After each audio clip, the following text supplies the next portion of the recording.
I've been making videos regularly, but for some reason it still feels good to be back. Hey, what's up? I'm Jeremy, I'm a writer, and this is my YouTube channel where I make videos about all things imaginary.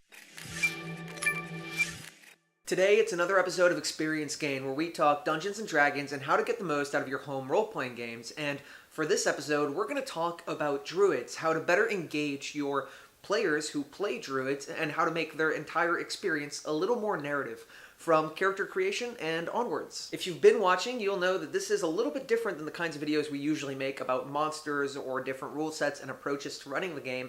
Instead, this is a specific look at the Druid class, breaking it down and looking at the pieces of it that make it compelling from a narrative and roleplay point of view, so that you can make your entire game more narrative and more compelling for the player and everybody else at the table. The key here is making your player's experience at the table distinct based on the class that they've chosen. You don't want them to have the same kind of experience regardless of what class they've picked. A fighter and a wizard should have very different narrative and roleplay experiences based on that choice. They're entirely different classes, which lead to entirely different results and conclusions about what the character might be like.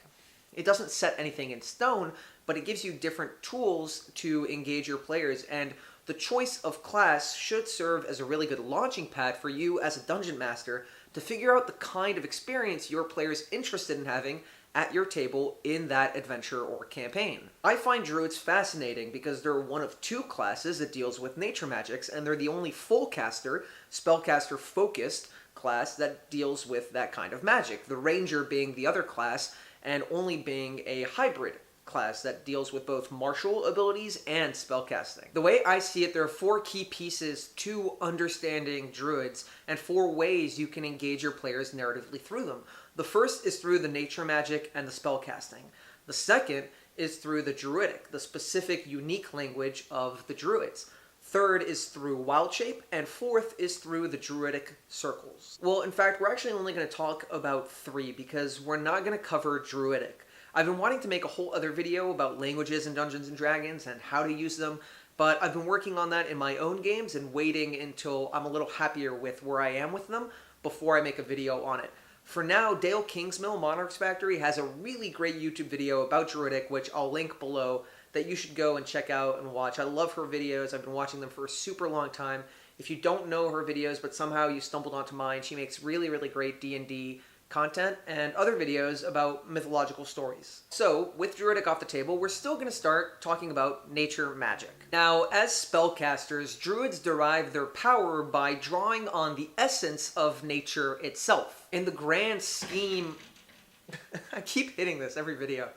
In the grand scheme of magic in the world of Dungeons & Dragons, between divine magic and arcane magic, nature magic is actually considered a type of divine magic. As per the player's handbook, Druids can commune with nature, interpret or direct the weather, and also communicate with plants and animal life. The way that I look at it is that Druids are deeply connected to the circle of life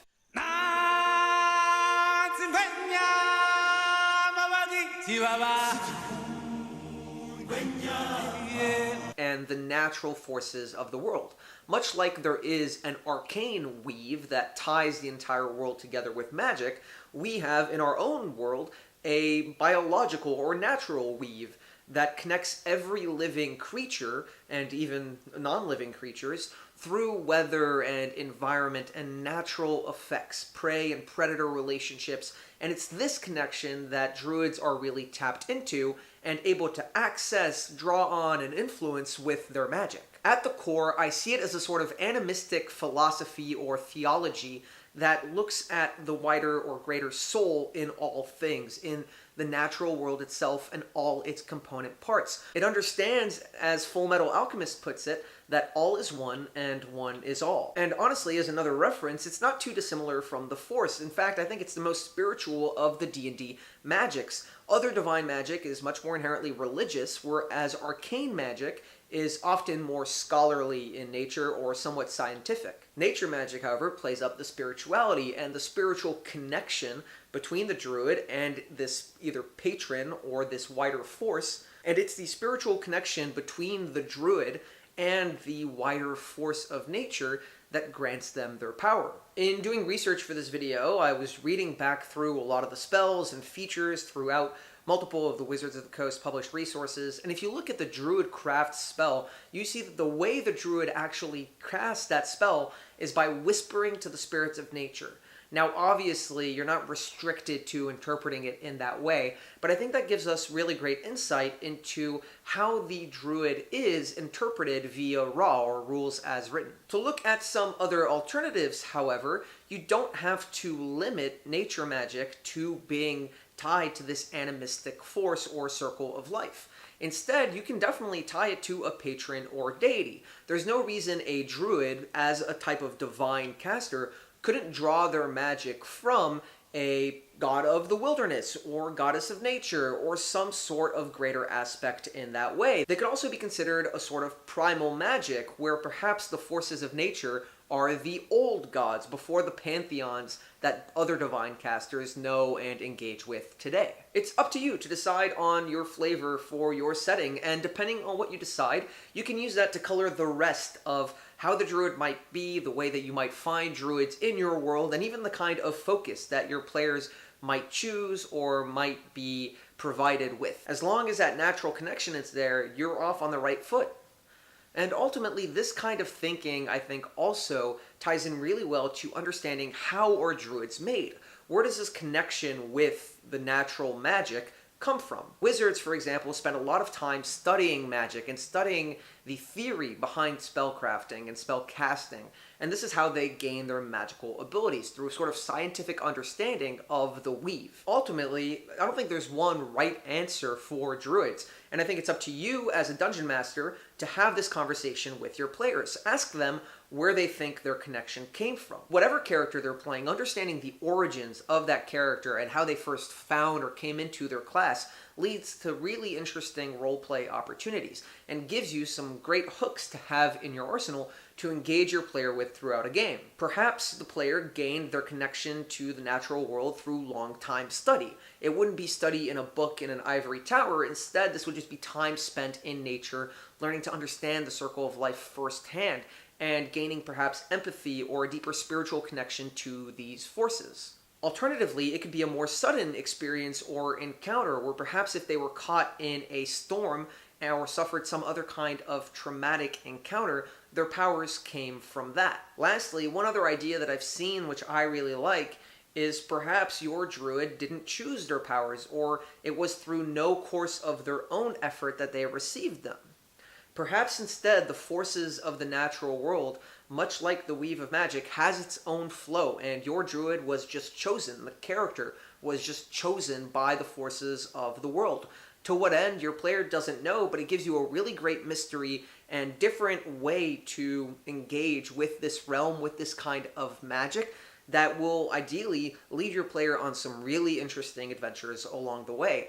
After all, if along the course of a campaign or adventure your player has to figure out why were they chosen and what is their purpose, what is going on in the natural world, understanding the tides of the natural flow of this power, I think that could be a really interesting for the right kind of player. Alright, that's all I'm going to say about nature magic and how it can tie into Druids. I think magic is actually underexplored in the way that we use it in our games as Dungeon Masters to then apply to the world building and the narrative experience of our players. It obviously serves a major mechanical role, but I'm always, with all things, more interested in the narrative applications. The next thing I want to talk about is Wild Shape. I'm not going to talk specifically about how Wild Shape works, but maybe I'll just make a video, a short one, breaking that down quickly as a useful resource. For now, what I want to talk about is, as usual, the narrative opportunities with Wild Shaping.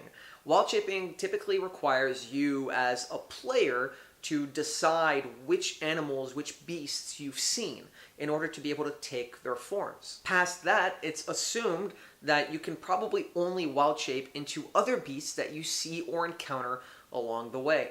I personally really like this rule. I like limiting it to the biome that your druid might be from, or thinking and talking with a player and thinking about their experiences as a character to figure out what kind of beasts they might have seen, perhaps even stronger beasts that they can't turn into just yet, but may be able to gain access to or gain deeper understanding later on through their adventure. It also makes it really exciting for them when they meet a new beast that they could later turn into. If you're playing in this way with this ultimately optional rule just for that additional narrative impact, you could even set things up like exotic animals being traded or used in gladiatorial combat, and have a whole adventure or at least a side story placed around that kind of feature, and encourage your players, or present it, and you could present it to your players knowing that if your druid is on their toes and paying attention, they might think to go and explore that just to see the new druidic forms they might acquire.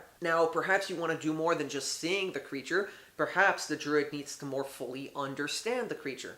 And if that's the case, then I recommend you use downtime rules and give your players more opportunities within downtime to actually explore and grow their characters. As a DM, if I was doing that in my games, I would then want to make sure that between adventures, I gave my players downtime to go hone new skills, to develop new proficiencies, or otherwise engage narratively with the campaign world in non-mechanical ways. And I would go to my druid player and ask them, if they didn't already think to already, if there weren't specific beasts that they were interested in turning into, and allow them during downtime to have an adventure through certain biomes and come up with different animals, different beasts they may have seen or spent time with and studied, to eventually come to understand and be able to return now with stronger, more capable, or interesting forms. I also like being a little bit of a hard ass on roleplay while a character is in a beast shape. Because your character probably can't communicate in the form of the beast that they've chosen without the use of a speak with animal spell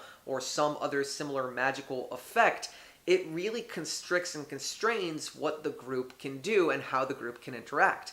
Just recently, I ran a one-shot and a player turned into a giant spider. They went and scouted, but didn't want to turn back to communicate all the information they had seen. This gives the players the opportunity to find creative, non-verbal ways to communicate this information. And even if your players don't intend to metagame, it's really easy with those kinds of scenarios to allow yourselves to metagame just because you want to play at the most effective way possible. Making sure to not give in to those kinds of opportunities is only going to make your game more narratively weighty and interesting, in my opinion. D&D starts to get really good when you, as both players and dungeon masters, stop making the optimal decisions and start making the ones that are narratively interesting and resonate with the characters you're playing. Alright, and that brings us to our last section, Druid Circles. I think circles are a very underutilized narrative aspect of the Druid class. Druid Circles dictate the methodology or the manner in which your Druid uses their connection to the forces of nature. But they can also be a sort of social construct or organization that your Druid is a part of. Given the sort of communal nature of the magic that Druids possess, by realizing through their connection to the natural world that they're all part of one ecosystem, I don't see a reason that Druids can't gather. Perhaps depending on the grove that they're linked to, or the grove where most Druids make their homes, Druids who aren't adventurers, there could be Druid circles that are more numerous. I think typically when we think of Druids, we think of the shamans that are hermits in a... I think typically when we think of Druid circles, we think of shaman types that are lone Druids in a single grove. But why not have a circle span across multiple groves or an entire world, or at least have multiple Druids be part of the same circle in a large enough grove? You could even have a large enough forest or natural environment where there are multiple circles of Druid all coexisting together. I haven't really seen that done in Dungeons & Dragons, and if you have examples of that in your home game, I'd love to hear about them, but why not include them if you don't have that right now? Even without a Druid player, this could be really interesting for a ranger or for a party that's interested in going into strange environments that their characters might not be extremely well equipped for. Depending on how you decide to build your groves and how you decide to attribute the nature magic that you're using in your games, you can then extrapolate some really interesting relationships between the Druid circles, the sort of centers of Druidic power, and the rest of the more urbanized or civilized world.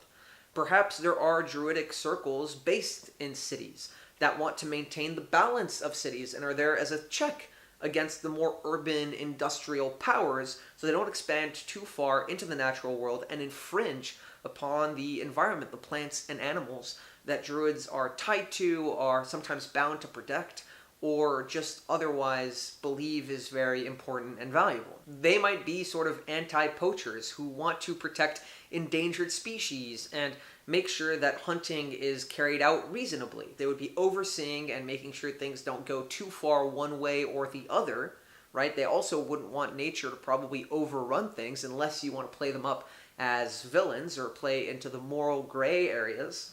But whatever you do, this is a whole other direction, a whole other set of opportunities for more interesting narrative encounters in your game using a part of the rules that I think is pretty unexplored. I find the most interesting narrative elements in my Dungeons & Dragons games and in my Dungeons & Dragons experiences come from extrapolating the rulebook into cool, interesting, and unexpected narrative directions. And we already talked about how a druid character might be made, where their connection to magic might come from, but you can also tie in the druid circles to a character's origins as a druid. Perhaps they were outcast from one, and that's why they're traveling around, or they're on a mission, kind of like Keyleth's character in Critical Role. Whatever you decide, if you're ever stuck, just go back to the player's handbook, read through the flavor in the class that's there, or talk to the player and ask them what kind of experiences they're interested in having in the game. Do they want to do things that are more combat-based, more exploration-based, more political? Do they want to tie into the intrigue or the mystery of magic and unearth that? Alright, that's it for this video. If you're new to my videos, thanks for sticking through to the end. I make and upload a new video every Friday. Subscribe if you want to make sure that you don't miss one. Thanks again for watching, and I'll see you next week. Sorry for all my gesticulation. I'm trying to get better at it.